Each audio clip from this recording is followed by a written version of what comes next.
जय मसीह, good morning मेरा प्राय भाइ बहिनीहरू। प्रभु येशू ख्रिस्टको उच्च पवित्र नाममा म राधे जन आज फेरि एउटा सुन्दर भिडियो लिएर आएको छु, साथै सुन्दर सन्देश, सुन्दर शीर्षकको साथमा। र मलाई पक्कै विश्वास छ तपाईँहरू यो शीर्षक र यो सन्देशले तपाईँहरूलाई ठुलै आशिष दिनुहुनेछ। त्यही भएर यो भिडियोलाई अन्तसम्म हेरिदिनुहोस् र हुन्छ भने तपाईँ यो भिडियोलाई आफ्नो आफन्तजनहरूलाई, प्रियजनहरूलाई सेयर गर्नुहोस् ताकि उहाँहरू पनि आशिष पाउन सकोस्। हुन्छ, परमेश्वरको महिमा होस्। र आजको जुन शीर्षक रहेछ त्यो यो हो, अगाडि बढ्नुहोस्, विगतमा फर्केर नहेरौँ। अगाडि बढ्नुहोस्, विगतमा फर्केर नहेरौँ।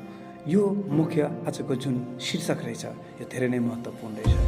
तपाईँहरूलाई आजको यो शीर्षकले ठुलो आशिष दिनुहुनेछ। एउटा मैले मुख्य पद जो कि की भर्स हुन्छ फिलिप्पी 3:13-14 मैले राखेको छु, तपाईँहरूको लागि म पढ्न चाहन्छु। हुन्छ भने तपाईँहरू पनि पढ्नुहोस्। यसरी यसमा लेखेका छन्, फिलिप्पी 3:13-14 भाइ हो, मैले यी सब पक्रिराखेको छु भनी म ठान्दिनँ, तर म एउटा काम गर्दछु कि पछाडिका कुराहरू बिर्सेर अगाडिका कुराहरूतिर जोडसँग लम्कदै ख्रिस्ट येशूमा परमेश्वरको स्वर्गीय बोलावटमा पाइने पुरस्कारको निम्ति निशानातिर म जोडसँग अघि बढ्दछु। हालेलुया। यो वचनले स्पष्टले हामीलाई प्रिय भन्दैछ कि हामी चाहिँ परमेश्वरको बोलावटमा ध्यान दिएर उहाँले जुन हाम्रो लागि राख्नु भएको भविष्यमा जुन पुरस्कार छ त्योतिर हामी बढौँ, न कि विगतका कुराहरूतिर हामी ध्यान दिउँ। हो प्रिय, किनभने विगतका कुराले हामीलाई दुःख दिन्छ, चोट दिन्छ। हामीमध्ये धेरैजना यस्तो हुन्छन् जसले विगतका र छ पनि जसले विगतका गल्तीहरू सम्झेर चोट, असफलता र पीडाले बाँधिएका कुराहरू सम्झेर बारम्बार त्यो कुराहरूलाई सम्झिरहेका छन् अनि दुःख र पीडाले आफैलाई के गरिरहेका छन् त समस्या दिइरहेका छन्। प्रिय, हामीलाई परमेश्वरले भनिरहेका छन् त्यो कुराहरू यदि हामी सम्झन्छौँ भने हामीलाई त्यसले दुखाइ मात्र दिन्छ। तर परमेश्वरले हामीलाई विगतका होइन तर भविष्यमा केन्द्रित हुन बोलाउनु भएको छ।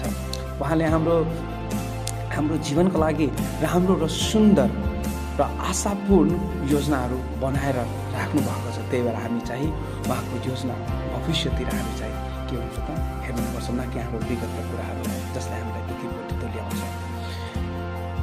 प्रिय, परमेश्वरको वचनले म 3वटा वचन राखेको छु अनि यो 3वटा बुन्दा पनि छ। यो 3वटा बुन्दाले तपाईँले आशिष दिनुहुन्छ। पहिलो बुन्दा जुन परमेश्वरले हामीलाई यसरी सिकाइरहेका छन्, परमेश्वरको नयाँ कुरा हामी के भन्छ, परमेश्वर नयाँ कुरा हाम्रो लागि गर्नुहुन्छ। त्यही भएर हामी के गर्नुपर्छ त, उहाँ नयाँ कुराहरूको लागि हामी के गर्नुपर्छ, ध्यान दिनुपर्छ। जसरी कि यसाया 43:18-19 यदि हामी हेऱ्यौँ भने त्यहाँ भनेको छन्, बितेका कुराहरूलाई भुल, उहिलेका कुराहरूलाई विचार नगर। 19 हेर, म एउटा नयाँ कुरो गर्दछु, त्यो अब हुन आउँछ, के तिमीहरू त्यो देख्दैनौ? म मरुभूमिमा एउटा बाटो र रुखो जमिनमा खोलाहरू बनाउँदैछु। यसैया 43:18-19 हो प्रिय, यो वचन स्पष्ट रूपले हामीलाई भनिरहेका छन् कि हामी चाहिँ बितेका कुराहरूलाई जुन कि हामीलाई दुःख र कष्ट दिइरहेका छन् त्यसलाई हामीले भुल्नुपर्छ।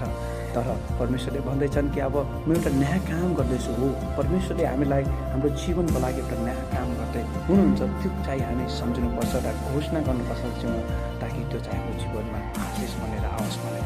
हो प्रिय, जसरी 2 बुन्दामा विगतमा बाँध्नु हामीलाई कमजोर बनाउँछ। हो प्रिय, जसरी कि 2 कोरिन्थी 5:17 यसरी भनेका छन्, यदि कोही ख्रिस्टमा छ भने नयाँ सृष्टि हो, पुरानो बितिसकेको छ, सबै नयाँ भइसकेको छ। विगतको कुरा यहाँ स्पष्ट रूपले भन्छ, विगतका कुरा अथवा जसरी पश्चाताप, दोष, चोटले हाम्रो आत्मिक जीवनलाई रोक्छ, तर यीशु ख्रिस्टमा हामी नयाँ सृष्टि हुन्छौँ। हो प्रिय, जब हामी अगाडि बढ्छौँ भने। त्यसरी नै परमेश्वरको वचनले 3रो पोइन्टमा हामीलाई भन्दछ, बुद्धामा परमेश्वरको योजना राम्रो र आशाले भरिएको छ। त्यही भएर हामीले उहाँको आशातर्फ हेर्नुपर्छ। हो, किनकि यसरी लेखेको छ यिर्मया 29:11 किनकि मैले जुन योजना तिमीहरूको निम्ति बनाएको छु त्यो तिमीहरूको निम्ति आशा के भन्छ, उन्नति र प्रगतिका लागि हुन्, हानि नोक्सानीको लागि होइन, आशा र भविष्य दिनका लागि हो। हो प्रिय, परमेश्वरको योजना स्पष्ट रूपले यो वचनले हाम्रो जीवनको योजनाको विषयमा भन्दैछ। परमेश्वरले तपाईँको जीवनको लागि निराशा होइन तर आशा र उद्देश्यमा अगाडि बढाउनुहुन्छ भन्ने र आशिषपूर्ण कुराहरू राख्नुहुन्छ भने र असल भविष्य राख्नु भएको छ भने हामीलाई स्पष्ट रूपले उहाँको यो वचनले बताइरहेका छन्।